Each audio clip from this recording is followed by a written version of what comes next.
Tim, you were going to talk to us about Obamacare. Now, apparently, you have some issues with that.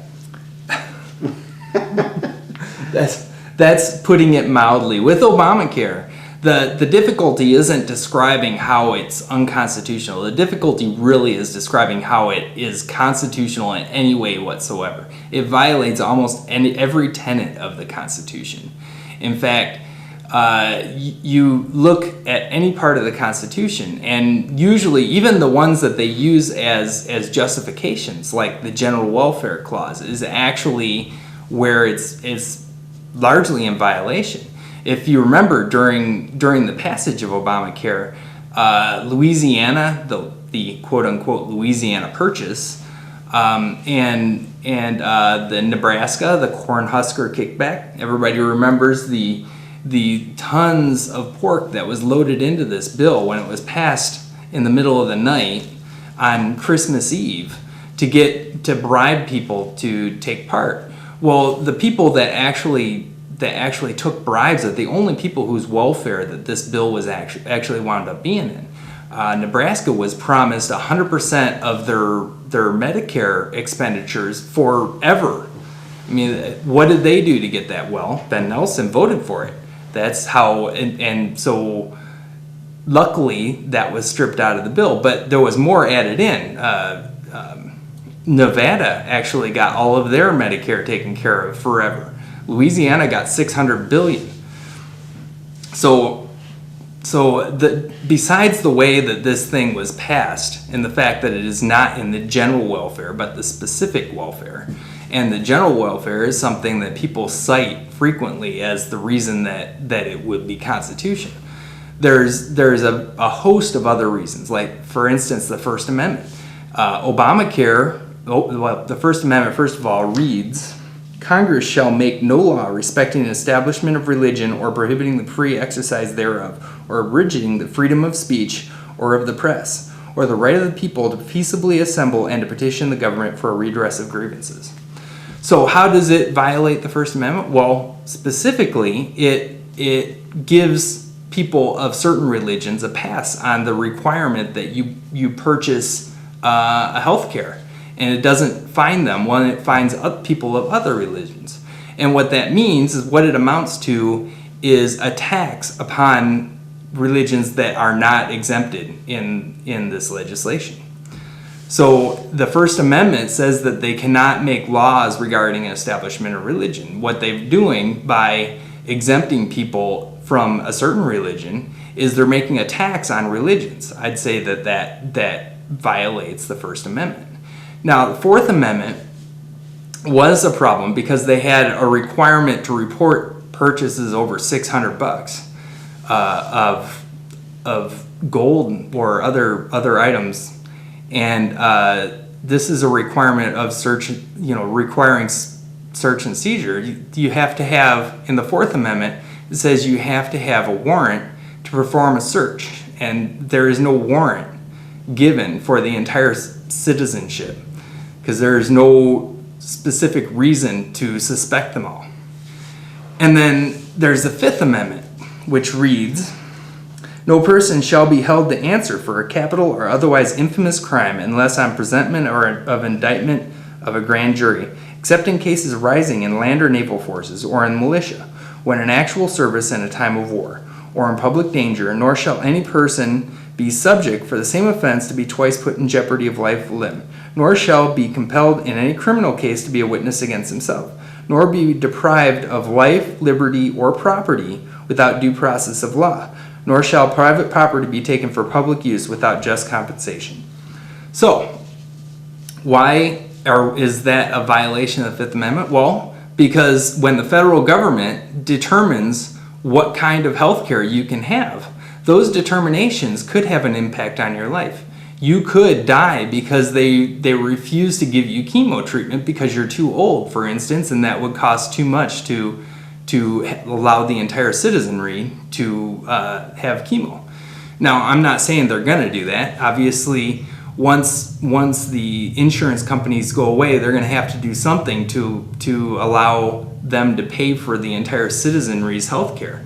However, if the federal government prohibits you from having a life-saving operation, that's the same as them taking your life. Now, you may say that those things are already happening in the private industry.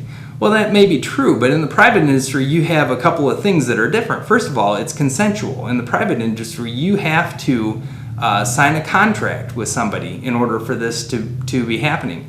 In the private industry, you can always save up a lot more money to pay for it yourself. In private industry, you can sue in court. You don't have any of those options with the federal government. And so the Fifth Amendment, depriving you of life without due process, that would be that. And also depriving you of property. Now they're going to require you to pay a $700 fine if you don't have approved life insurance. That's approved as in centrally approved from the federal government life insurance that they deem appropriate. Now, what if you are young and you know that you're not going to get sick and you choose to spend that money on something else? Well, now you have to pay a $700 fine. And that may be not a big deal to some people. Some people would say that's the only way the system could work. But the problem is you're depriving them without due process of their property and possibly of their life. So another reason is the Sixth Amendment. And the Sixth Amendment, which says, in all criminal prosecutions, the accused shall enjoy the right to a speedy and public trial with an impartial jury of the state and district wherein the crime shall have been committed, which the district shall have been previously ascertained by light, and be conformed by law, to be informed of the nature and cause of the accusation, be confronted with the witness against him, to have compulsory process for obtaining witnesses in his favor, and to have assistance of counsel for his defense. Well, the fact is that requiring you to pay for health insurance, the basis that they require you to do that is the fact that if you don't pay for it, that they assume you're not going to pay for your health care, and the insurance company is going to have, or the hospital is going to have to pay for it on your behalf, and then you're putting an expense on the healthcare system. But the fact is, lots of people go to the doctor and lots of people pay their bills. The fact is, they cannot make that assertion that nobody will ever pay their bill. And by doing that, they violated the Sixth Amendment requirement that you be tried and have due process prior to be convicted of something. They're fining you $700 basically as a conviction for not paying your medical bills that you haven't accumulated yet. So another reason why this is a violation of the Constitution is the Ninth Amendment. The Ninth Amendment says the enumeration in the Constitution of certain rights shall not be construed to deny or disparage others retained by the people. So, all right, the requirement that you that you purchase a private insurance product sold by another individual is not anywhere in the Constitution. The federal government has no right to force you to purchase something against your will. If they can do that under this law, well, why should we assume it's going to stop there? Why couldn't they require us to buy a car? Why couldn't they require us to buy a security system approved by somebody? Why, in fact, couldn't they require us to buy a gym membership and mandate that we attend? Why couldn't they require us to buy vegetables and eat them? Why can't they bring police into our house, armed guards, to make sure that we eat our vegetables? Now, that's kind of a stupid extension, but tell me how that law could not be construed that way if they can force us to buy medical insurance based upon the fact that our bad health is costing the medical industry a lot, and that's costing the federal government a lot. Okay, so now the 10th Amendment. The 10th Amendment, which says the power is not delegated to the United States by the Constitution, nor prohibited by it to the United States or to the states, are reserved to the states respectively or to the people. And nowhere in the Constitution is the federal government given the power to force the states to set up healthcare exchanges, which Obamacare forces us to set up. Now, that's a violation of the 10th Amendment. And the 10th Amendment is, of course, my biggest thing at the 10th Amendment Center. So then there's the 13th Amendment, which is a big one. 13th Amendment says, neither slavery nor involuntary servitude, except as a punishment for a crime whereof the party shall have been duly convicted, shall exist within the United States or any place subject to their jurisdiction. So that's slavery.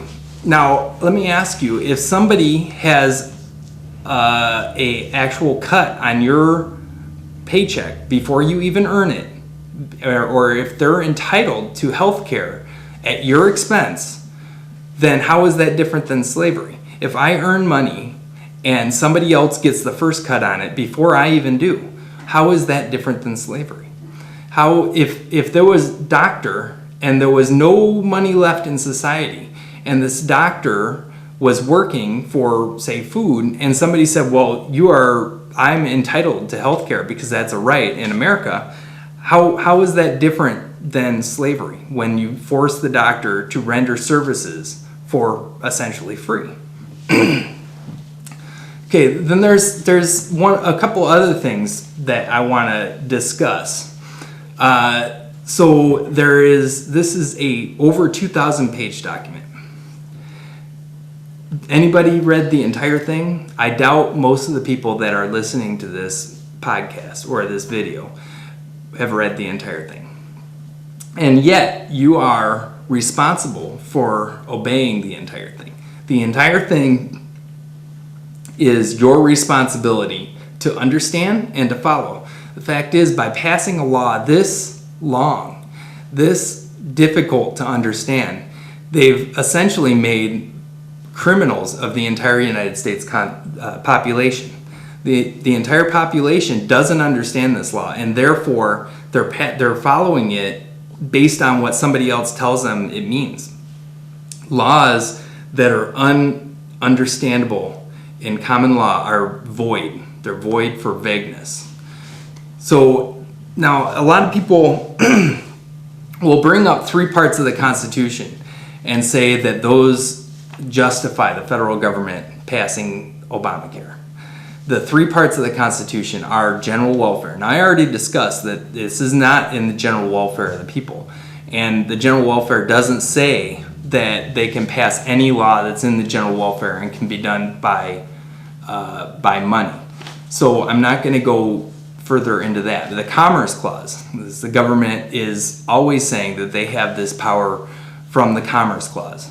The fact is the Commerce Clause is for regulating interstate commerce. And the original understanding of the Commerce Clause was to ensure that no states place tariffs on other states. It was to regulate and to make regular and encourage trade. It was not to be able to legislate in cases where they have no constitutional authority. The fact is that with the Commerce Clause, it has to be goods that are being resold from one state to another. Now, 99% of all healthcare takes place within the same state, and the reason I know that, and I can spit out that statistic, is because healthcare is one place where the states grant a monopoly privilege to the insurers. No insurers from out of any state are allowed to compete within another state. It's one thing that the federal government and state governments agree on, is that they want to keep health insurance in state. So since health insurance is always purchased by a person within the same state as you are, it is not interstate commerce. It is not traveling outside the state at all. And the fact is, it's not an item that's being bought and resold as commerce was understood at the time of the founding. And then there is the Necessary and Proper Clause. The Necessary and Proper Clause provides incidental powers in the Constitution. It means powers that are necessary to enact the other powers in the Constitution. So, in other words, because the federal government has the right to raise an army, it also has the right to buy guns and build a base. It does not give it the right to build bases overseas. It does not give it the right to invade countries. That is not what the power to raise an army is. That's the power to declare war and make war. But for the Commerce Clause, for the Necessary and Proper Clause to enable Obamacare, that would mean Obamacare would need to be A, smaller than another power that is given to the federal government. That's untrue. And B, it needs to be absolutely necessary to the execution of that power. And that is also not true. So in a nutshell, that's how Obamacare is unconstitutional. In a nutshell? You have some pretty big nutshells, buddy. Woo! That was a mouthful. That was. That was actually a very good description of the issue here. It sounds to me like this Obamacare could be considered one of the biggest overreaches of the federal government, comparable to what? What comes close? Social Security, Medicaid, those are big ones, and of course those are ticking time bombs. Those are ticking time bombs, and they're going to tear this country apart eventually, and probably pretty soon. Now, I would like to. Why do you say that? Why do you say they're ticking time bombs? Well, because they cause first of all, because of the way that they're accounted, Medicare, Medicaid, Social Security, all those things, the future liabilities aren't added as an expense to the government's sheets, and so they don't count that as debt. But the fact is, those are debt, and they would have to be accounted as any private entity would have to. And so what happens is you have this, we got almost a $15 trillion debt now, but in reality, what we have is about $120 trillion in unfunded liabilities. Now, all those unfunded liabilities are going to come due, and it's going to be a tsunami of debt. And the United States just isn't set up financially for it. So, because something like the Social Security, for example, is essentially a Ponzi scheme where they keep floating it, kicking the money down the street, kicking the can down the road, as they say. It's just there's not going to be people to pay it. There's not going to be enough people putting enough money into it to fund it. They've been robbing the Social Security fund for a long time. That's kind of beyond the scope of this discussion, but it is an issue in and of itself that we just don't have the money to pay for what's coming down the road. That is absolutely true. And as far as Obamacare, my recommendation is to do what the 10th Amendment allows the states to do. What is not mentioned in the Constitution is nullification or interposition. And because it is not mentioned in the Constitution, it is specifically, it is a right retained by individuals. The power is not delegated to the United States in the Constitution, which it is not, nor prohibited by it to the states, which it is not, are reserved for the states respectively or to the people. And what the states need to do, and en masse and quickly, is stand up and nullify Obamacare. And if they get around to it, which I'm not sure anybody has the cojones for this, but Social Security, Medicare, and Medicaid as well. Ooh.